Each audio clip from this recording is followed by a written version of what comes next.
You've also written that geography is going to be extremely important in determining national power. How how does that work, and how is it reflected maybe in the two countries we've been talking about the most, China and the United States?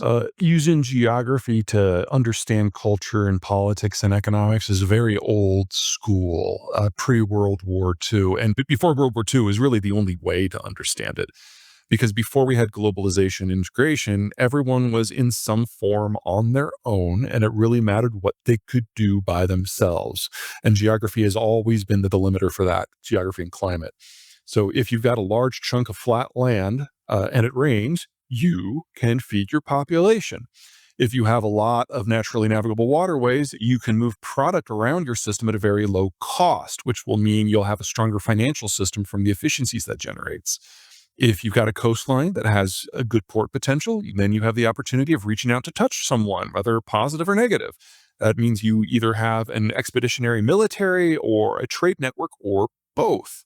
And if you've got barriers between you and your neighbors, whether they're mountains or deserts or oceans, that means you don't have to spend nearly as much on military defense, and you can use it on education or infrastructure or whatever else you want.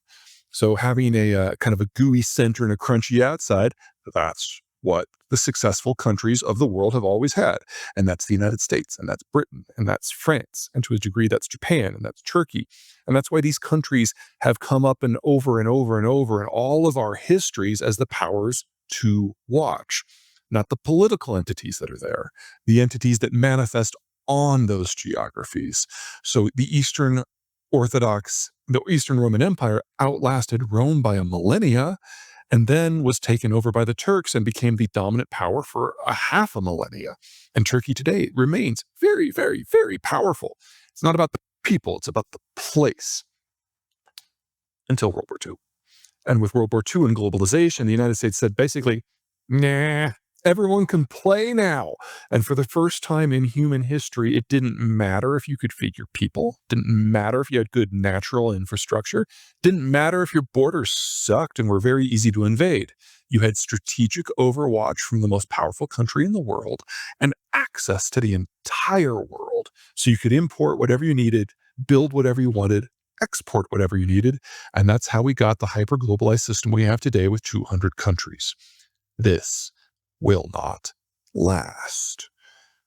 Now, for the United States, we're a country with arguably the best physical geography on the planet.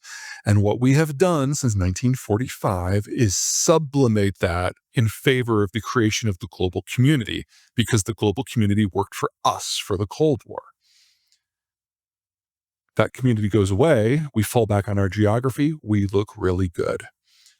China has arguably some of the worst geography in the world. It's split into different sections that have different political economies.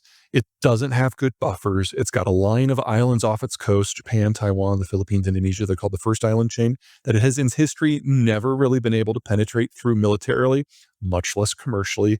And it's only because of globalization that they've been able to play, that they've been able to unify, that foreigners have stopped invading them, that they could consolidate politically at home, that they could build an industrial plant and then access the world.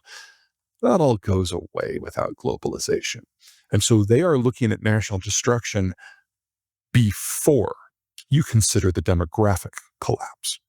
This makes it clear why Taiwan is of such strategic importance. It's a piece of it. It is part of the first island chain. And if the Chinese could conquer it, then they would have a gap in the chain.